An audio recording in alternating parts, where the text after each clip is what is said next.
नमस्कार दोस्तों, motivational banker में आपका स्वागत है। दोस्तों ये 31 मई 2022 यानी मई 2022 के दौरान आरबीआई की गाइडलाइंस की वजह से जो जो चेंजेस हुए हैं उस पर बेस्ड ये सेकंड पार्ट है हमारा। पिछला वीडियो आप ऑलरेडी देख चुके हैं। ओके, तो चलिए शुरू करते हैं। पहला क्वेश्चन लेते हैं। Government of India has recently extended interest equalisation scheme. आपको पता है ना, इंटरेस्ट इक्वलाइजेशन स्कीम 2015 में शुरू हुई थी फर्स्ट टाइम। जो एक्सपोर्टर्स हैं हमारे, उनको इंटरेस्ट सबवेंशन का फायदा मिलता है इसमें।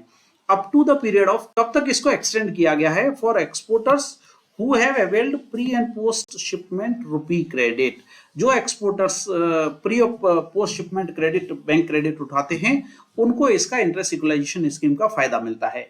आपको ये तो जानकारी होगी ही कि एमएसएमई के जो मैन्युफैक्चरर हैं उनको ये 3% मिलता है, और बाकी जो दूसरे मैन्युफैक्चरर हैं या मर्चेंट एक्सपोर्टर्स हैं उनको ये 2% मिलता है। ठीक है ना, ये तो हमको जानकारी है ही। अभी देखो, ये स्कीम को एक्सटेंड कर दिया गया है। कब तक? इसको बढ़ा दिया गया है 31 मार्च 2024 तक। तो जो हमारे मैन्युफैक्चरिंग एक्सपोर्टर्स हैं, सॉरी एमएसएमई के एक्सपोर्टर्स हैं, एमएसएमई मैन्युफैक्चरर्स, उनको तो ये मिलता है 3%, और बाकी जो दूसरे मैन्युफैक्चरर एक्सपोर्टर्स हैं और मर्चेंट एक्सपोर्टर्स हैं उनको मिलता है ये 2%। ठीक है, तो ये स्कीम को 31/3/2024 तक एक्सटेंड कर दिया गया है ताकि एक्सपोर्ट बढ़े। अब देखो, एक्सपोर्ट जब कब बढ़ेगा? जब आपकी मैन्युफैक्चरिंग बढ़ेगी, और मैन्युफैक्चरिंग बढ़ेगी तो एमएसएमई को फायदा मिलेगा, क्योंकि एमएसएमई ही मैन्युफैक्चर करते हैं। और एमएसएमई अगर आपका बढ़ेगा तो हम आत्मनिर्भर बन जाएंगे। तो गवर्नमेंट का जो मकसद है इसके पीछे, आत्मनिर्भर भारत बनाने का, वो पूरा होता है। परंतु इसमें एक कंडीशन है, याद रखें। Production link incentive, PLI scheme जिसको कहते हैं, उसका फायदा जिस मैन्युफैक्चरर ने लिया है उसको इंटरेस्ट इक्वलाइजेशन स्कीम का फायदा नहीं मिलेगा। पीएलआई में जिसने फायदा ले लिया, क्योंकि डबल बेनिफिट गवर्नमेंट नहीं देगी, तो ये पीएलआई में जिसने फायदा ले लिया उसको इसका बेनिफिट नहीं मिलेगा। ओके, तो इस स्कीम को एक्सटेंड किया गया 31/3/2024 तक। सेकेंड क्वेश्चन लेते हैं। Which of the following is an alternative reference rate. आपको पता है ना, लिबोर को डिसकंटिन्यू कर दिया गया और उसकी जगह अल्टरनेट रेफरेंस रेट लागू कर दी गई है। तो ये अलग अलग जो करेंसी है उसके लिए अलग अलग रेफरेंस रेट है। तो यहाँ पूछा है यूएस डॉलर के लिए लिबोर की जगह कौन सी रेट लाई गई है? तो इसके लिए रेट लाई गई है आपकी सिक्योर्ड ओवरनाइट फंडिंग रेट, एसओएफआर जिसको कहते हैं। सेरोन भी दे रखा है इसमें, ईएसटीआर भी दे रखा है, और सोनिया भी दे रखा है। ये किस किस के रेट है मैं आगे आपसे अगले क्वेश्चन में डिस्कस करूंगा कि ये रेट्स किसके हैं। पर यहाँ चूंकि क्वेश्चन पूछा है यूएस डॉलर के लिए, तो लिबोर की जगह यूएस डॉलर के लिए जो रेट लाई गई है उसका नाम है सिक्योर्ड ओवरनाइट फंडिंग रेट, एसओएफआर इसको कहते हैं। ओके, चलिए, तो आंसर आ गया आपका एसओएफआर। थर्ड क्वेश्चन लेते हैं। The combined profit of public sector banks for the financial year 21-22 stood at 66,500 crore. Total जो प्रॉफिट आया है बैंकों का वो है 66,500 crore. Okay, public sector banks का। Which bank has contributed highest to the aggregate profit figure. सबसे ज्यादा कंट्रीब्यूटर कौन है? ऑफ कोर्स एसबीआई है, इसमें कोई दो राय नहीं होनी चाहिए। तो ये जो टोटल प्रॉफिट आया है उसमें टॉप 5 बैंक्स का प्रॉफिट बता देता हूं आपका। जैसे स्टेट बैंक ऑफ इंडिया की बात करें तो इसका प्रॉफिट है 31,676 करोड़, हाईएस्ट प्रॉफिट है। सेकंड हाईएस्ट है आपका बैंक ऑफ बड़ौदा का 7,272 करोड़। ओके, थर्ड हाईएस्ट है आपका केनरा बैंक का। केनरा बैंक का प्रॉफिट है 5,678 करोड़। उसके बाद हाईएस्ट है यूनियन बैंक ऑफ इंडिया का। यूनियन बैंक का है 5,232 करोड़। उसके बाद फिफ्थ हाईएस्ट है इंडियन बैंक का, ये है 3,945 करोड़। दूसरे भी बैंक है, इसमें यूको बैंक का भी नाम शामिल है 10 बैंकों में जो टॉप 10 कंट्रीब्यूटर हैं।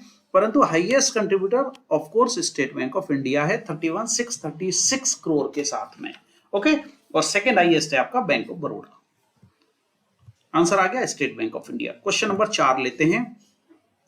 What is the dividend paid by RBI to central government for financial year 21-22 which was lowest in last 10 year. देखो, लास्ट ईयर जो गवर्नमेंट को आरबीआई ने फंड ट्रांसफर किया था वो था 99,122 करोड़।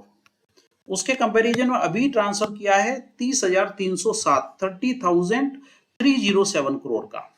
ओके, पिछले 10 सालों में ये लोएस्ट है। देखिए 2012 में, 10 साल का मतलब 2012 से हमको शुरू करना पड़ेगा। 2012 में जो फंड ट्रांसफर किया था आरबीआई ने वो था 16,010 करोड़। उसके बाद में 13, 14, 15 में 30,307 करोड़ जो इस साल ट्रांसफर किया, उससे मार्जिनली ज्यादा ही रहा है, कभी 60,000 भी हुआ है, 30,350 भी हुआ है, इस तरह से हुआ है। पर ये पिछले 2012 के बाद में ये लोएस्ट है, पिछले 10 साल में 30,307 crore. Okay, last year of course अच्छा प्रॉफिट ट्रांसफर किया था, 99,122 करोड़ ये ट्रांसफर किया था आरबीआई ने गवर्नमेंट ऑफ इंडिया को, सेंट्रल गवर्नमेंट को। ओके, तो आंसर क्या आ गया आपका 3307, 22,506, 3307, 5205 और 72,906, ये चार ऑप्शन है आपके। करेक्ट आंसर है 30,307 करोड़। नेक्स्ट क्वेश्चन ले रहा हूं, question number 5। Which country became India's top trading partner in financial year 21-22। अब देखो, इंडिया का जो मैक्सिमम ट्रेड होता है इंपोर्ट और एक्सपोर्ट दोनों को मिला के, वो होता है यूएस और चाइना के साथ में। ठीक है, लास्ट ईयर तक चाइना के साथ हाईएस्ट ट्रेड होता था। देखो, जो चाइना के, इस साल चाइना को बीट कर दिया है यूएसए ने। यूएसए के साथ हमारा टोटल ट्रेड हुआ है 119.42 बिलियन डॉलर का। ठीक है, ये इंपोर्ट और एक्सपोर्ट को मिला के। और चाइना के साथ जो हमारा इस साल का ट्रेड हुआ है वो है 115.41 बिलियन डॉलर। तो चाइना को बीट किया है किसने? यूएसए ने। तो सबसे ज्यादा ट्रेड हमारा किस पार्टनर के साथ हुआ है 21-22 में? वो हुआ है यूएसए के साथ में। क्लियर है? आई थिंक आपको क्लियर हो रहा होगा। यूएई और सिंगापुर की फिगर लेने की जरूरत नहीं है। ओके, तो आंसर आ गया आपका यूएसए। अब आते हैं क्वेश्चन नंबर 6 पे। CBDT, Central Board of Direct Taxes, has made it mandatory to quote either PAN number और आधार नंबर यानी बायोमेट्रिक फॉर डिपॉजिटिंग और विड्रॉइंग ओवर ₹20 लाख, 20 लाख, 20 लाख या उससे ज्यादा का डिपॉजिट करेंगे या विड्रॉ करेंगे तो आपको पेन नंबर कोड करना जरूरी है या आधार ऑथेंटिकेशन आपका होना चाहिए इन ए फाइनेंशियल ईयर। या फिर आप करंट अकाउंट ओपन कर रहे हैं या CC account cash credit open कर रहे हैं, चाहे वो बैंक के साथ करें चाहे पोस्ट ऑफिस के साथ करें, 20 लाख रुपए या उससे ज्यादा का डिपॉजिट है या विड्रॉ है, या फिर करंट अकाउंट ओपनिंग में, सीसी अकाउंट ओपनिंग में पेन नंबर कोड करना मैंडेटरी है। आइदर पेन नंबर और आधार। देखिए, लोन में तो हम वैसे भी पेन नंबर मांगते ही हैं। बीइंग ए बैंकर 5 लाख से ऊपर का अगर कोई भी लोन कर रहे हैं तो पेन नंबर मस्ट है, उसके बगैर हम नहीं करते हैं। अभी तो किसी भी अमाउंट का लोन हो पेन नंबर तो मस्ट है ही। परंतु अभी सीबीडीटी ने ये कंफर्म कर दिया है कि करंट अकाउंट ओपनिंग करना है, बिना पेन नंबर के आप करंट अकाउंट ओपनिंग नहीं करेंगे। ठीक है, तो ये क्वेश्चन काफी इंपॉर्टेंट है। 20 लाख एंड अबव का अगर कोई डिपॉजिट है या विड्रॉल है तो भी पेन नंबर मैंडेटरी है। देखो, गवर्नमेंट का मकसद क्या है? गवर्नमेंट सबको टैक्स के नेट में लाना चाहती है, ये बात हमको समझनी पड़ेगी। और उसी के लिए इस तरह के गवर्नमेंट के द्वारा एफर्ट्स किए जाते हैं। सीबीडीटी भी गवर्नमेंट का ही डिपार्टमेंट है, central Board of Direct taxes. तो जब आपका पेन नंबर कोड हो जाएगा तो पेन नंबर से वो ट्रैक कर सकते हैं कि आपने क्या विड्रॉ किया है, क्या डिपॉजिट किया है, कहाँ से पैसा आया है, कहाँ पैसा जा रहा है। तो आप अगर टैक्स पे नहीं कर रहे हैं तो टैक्स पे करना पड़ेगा, ये इसका मकसद है। Insurance Regulatory Development Authority of India (IRDAI) has increased the investment limit by insurance companies to invest in financial sector from present 25%। देखो, इंश्योरेंस कंपनी को जो पैसा मिलता है प्रीमियम की तौर पे, उसको 25% तक फाइनेंशियल सेक्टर में जो है इन्वेस्ट कर सकते हैं। फाइनेंशियल मार्केट का मतलब क्या हो गया? स्टॉक्स में, स्टॉक यानी शेयर्स में, बॉन्ड्स में। आप देखते हैं ना, स्टॉक मार्केट जब जब गिरते हैं, एलआईसी सबसे बड़ा बायर होता है उस समय पे। तो ये पैसा गवर्नमेंट इसमें अलाउ करती है कि फाइनेंशियल सेक्टर में आप कितना पैसा लगा सकते हैं। 100% पैसा तो स्टॉक मार्केट में नहीं डाल सकते ना। कल को माना मार्केट डूब गया तो सारा पैसा, इंश्योरेंस का पैसा डूब जाएगा, जो हम इंस्टॉलमेंट देते हैं, प्रीमियम देते हैं, उसका पैसा डूब जाएगा। तो पहले ये लिमिट थी 25%, अभी इसको कर दिया गवर्नमेंट ने 30%। गवर्नमेंट यानी IRDAI ने परमिशन लेके। ठीक है, अब इससे फायदा क्या है? ज्यादा से ज्यादा फंड्स अवेलेबल होना चाहिए स्टॉक और बॉन्ड में इन्वेस्ट करने के लिए। इसके लिए इस लिमिट को 25 से बढ़ाकर 30% कर दिया गया है। तो आंसर क्या आ गया? 30, 32, 35 और 49 में करेक्ट आंसर है आपका 30%। ओके, क्लियर है? नेक्स्ट क्वेश्चन ले रहा हूं, question number 8। Government of India has recently signed the investment incentive agreement with which country? कौन से कंट्री के साथ में government of India has recently signed the investment incentive agreement with which country? किस country के साथ में इन्वेस्टमेंट इंसेंटिव एग्रीमेंट साइन किया है? ये साइन किया है इन्होंने यूएसए के साथ में। देखो, इससे पहले 1997 में ये एग्रीमेंट एक साइन हुआ था, जिसको रिप्लेस किया गया अभी नए एग्रीमेंट से, इन्वेस्टमेंट इंसेंटिव एग्रीमेंट। तो गवर्नमेंट ऑफ इंडिया ने ये एडिशनल जो इन्वेस्टमेंट इंसेंटिव एग्रीमेंट किया है ताकि एडिशनल इन्वेस्टमेंट सपोर्ट प्रोग्राम को मदद मिल सके इससे। ओके, जो इन्वेस्टमेंट सपोर्ट प्रोग्राम्स होते हैं, एडिशनल इन्वेस्टमेंट सपोर्ट प्रोग्राम होते हैं, उनको हेल्प मिल सके, इसके लिए ये इन्वेस्टमेंट इंसेंटिव एग्रीमेंट साइन किया यूएस गवर्नमेंट के साथ में, यूएसए के साथ में। क्वेश्चन नंबर 9 लेंगे। Government of India has recently carried out amendment in national policy of biofuel 2018। As per the policy government has decided to advance ethanol blending target to 20%। पहले ये 10% हुआ करता था, 10 से बढ़ा के गवर्नमेंट ने कर दिया 20%। पहले ये टारगेट था 2030 तक अचीव करने का, अभी इसको ले आए 2025-26 पे। अब देखो ये है क्या, बेसिकली जो शुगर कंपनियां हैं, वीट है, इससे एथेनॉल प्रोड्यूस होता है। ठीक है, तो गडकरी साहब का आपने सुना ही होगा कि आप शुगर जो बनाते हो उसकी जगह शुगर सिरप बनाइए। शुगर सिरप यानी एथेनॉल। ओके, इसको ब्लेंड करेंगे किसमें? पेट्रोल में। क्योंकि आप जानते हैं ना, ये डीजल पेट्रोल हम इंपोर्ट करते हैं, जो हमारे अरब कंट्रीज हैं, या तो हम यूएई से इंपोर्ट करेंगे, रशिया से इंपोर्ट करेंगे, या यूएसए से इंपोर्ट करते हैं, और इसमें गवर्नमेंट का मैक्सिमम पैसा जाता है। अभी रशिया ने जो यूक्रेन पर अटैक किया, उसकी वजह से आप देख रहे हैं कि क्रूड के दाम बढ़ के $120-25 हो गए हैं। तो जितना महंगा क्रूड होगा उतना ही हमको पेट्रोल डीजल महंगा पड़ेगा, और जितना पेट्रोल डीजल महंगा होगा उतनी महंगाई बढ़ेगी। तो गवर्नमेंट ऑफ इंडिया ने इसका एक अल्टरनेटिव सोर्स ढूंढा है, ताकि 2047 तक इंडिया को एनर्जी इंडिपेंडेंट बनाया जा सके। तो अल्टरनेट सोर्स क्या है कि जो शुगर इंडस्ट्री है उनको कहा है कि आप शुगर की बजाय शुगर सिरप बनाइए, यानी एथेनॉल बनाइए। ये एथेनॉल की ब्लेंडिंग करते हैं पेट्रोल के साथ में, इसके साथ में एथेनॉल की ब्लेंडिंग करते हैं। अभी गवर्नमेंट ने 20% तक ब्लेंडिंग अलाउ की है।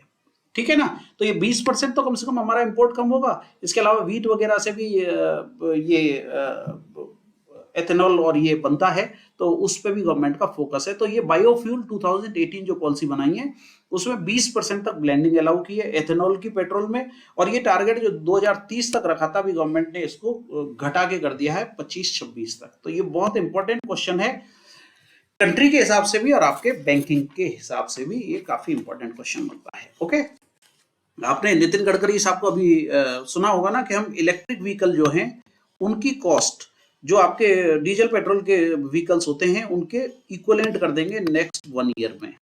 पर्पज क्या है? इलेक्ट्रिक व्हीकल लाने का भी पर्पज क्या है?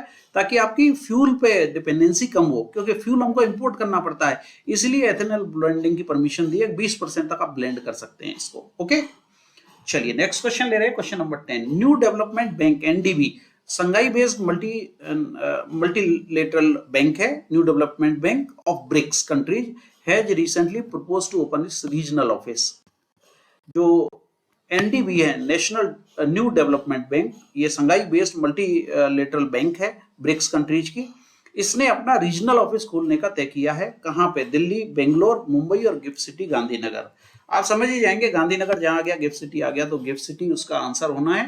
तो इसका आंसर है आपका gift city Gandhinagar. Okay, next question ले रहा हूं, क्वेश्चन नंबर 11।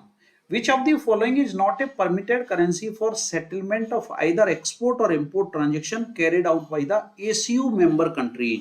देखो, एशियन क्लियरिंग यूनियन जो ACU है हमारा, उसके मेंबर्स कौन कौन है पहले तो आप समझो। बांग्लादेश, भूटान, फिर इंडिया, ईरान, फिर मालदीव, म्यांमार, फिर नेपाल, पाकिस्तान और श्रीलंका। ये कंट्री हैं, करीब आपके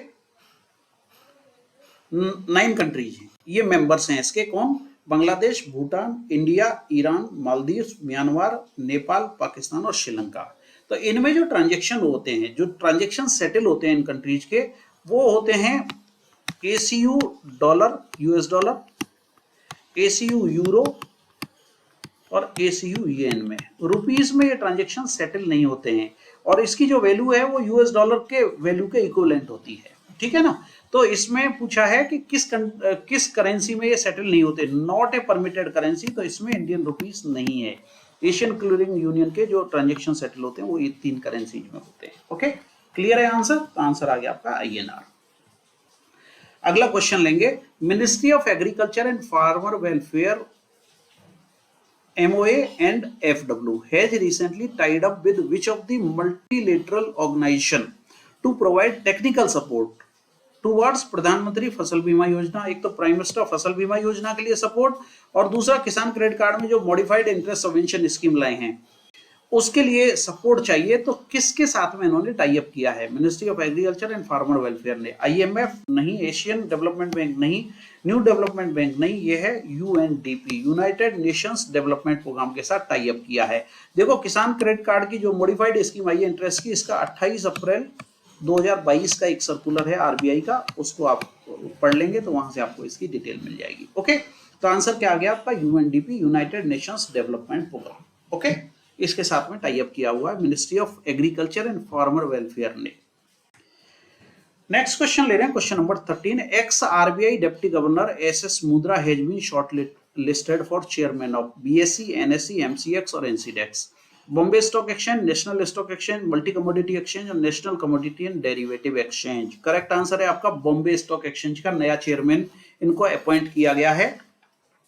किसको? श्री एसएस मुद्रा को। ये आरबीआई के डिप्टी गवर्नर रह चुके हैं। ओके, नेक्स्ट क्वेश्चन ले रहे हैं, इंडियन राइटर जो भी नाम है उनका and American translator Daisy Rockwell won the international Booker prize for Tomb of Sand, originally written in Hindi. देखो पहली बार ऐसा हुआ कि हिंदी में लिखी हुई किसी बुक को ट्रांसलेट किया है किसने? डेजी रोकवेल ने। हिंदी की किताब थी ये, इसका नाम है रेत समाधि, ये हिंदी में लिखी हुई थी, इसका नाम दिया है टॉम्ब ऑफ सैंड। तो इसकी जो राइटर हैं उनको बुकर प्राइज मिला है, राइटर को और ट्रांसलेटर को। ठीक है, ये कौन है writer? Originally written in Hindi, it's the first book in the Indian language to win the high profile award.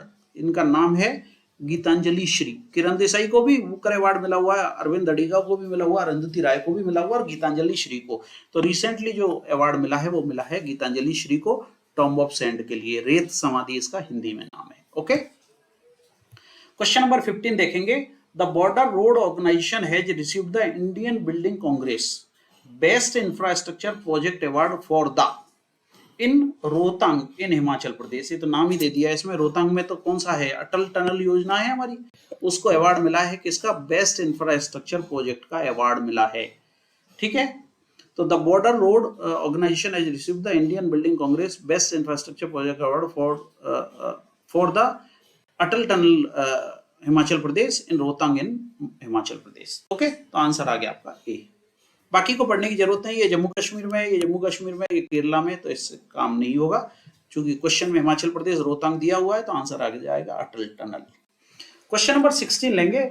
Which committee recommended the need for differentiated banking in India? पहले तो समझो डिफरेंशिएटेड बैंकिंग होती क्या है। देखो डिफरेंशिएटेड बैंकिंग का मतलब है ऐसी बैंकिंग जिसमें स्पेसिफिक सर्विसेज होती है और स्पेसिफिक प्रोडक्ट ये ऑफर करते हैं, डिफरेंशिएटेड। और देखो सबसे बड़ी बात यह है कि आरबीआई से जब ये लाइसेंस लेते हैं तो इनको अलग अलग प्रोडक्ट के लिए, अलग अलग कंपोनेंट के लिए अलग अलग लाइसेंस लेने पड़ते हैं। जैसे इनको लिमिटेड बैंकिंग करनी है, लिमिटेड बैंकिंग करनी है तो उसके लिए अलग लाइसेंस लगेगा। इनको कमर्शियल बैंकिंग करनी है तो उसके लिए अलग लाइसेंस लगेगा। इस तरह से इसको डिफरेंशिएटेड बैंकिंग कहते हैं। तो इसके लिए कमेटी बनी थी और किस कमेटी ने इसको रिकमेंड किया? आरबी गुप्ता कमेटी रॉन्ग है, उर्जित पटेल रॉन्ग है, ए के खंडेलवाल भी रॉन्ग है, ये है नचिकेत मोर कमेटी।